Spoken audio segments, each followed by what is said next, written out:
Alright, what's up guys? Today we're going to change an airbag on a 13-386 Peterbilt. We're going to change a back airbag on it. I'm going to show you guys how we do it. Alright, so here we got a 9/16 bolt, another 9/16, two of these bolts. Then we got this air hose and this air hose. Down here we got that one bolt right there, 3/4. So I'll take those off and this airbag will come off. Alright, so we got the airbag off. Here it is. So this fitting has to come off. We're going to unscrew this fitting and we're going to put in our new one. Alright, one more thing. You will probably want to have a board under that because the airbags are going to drop and then you won't have enough room to put that airbag in between.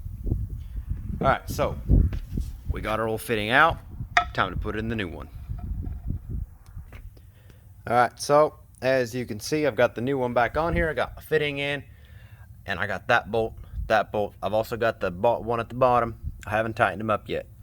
So we will put the air hoses in, and it's time to tighten it up, and you're good to go.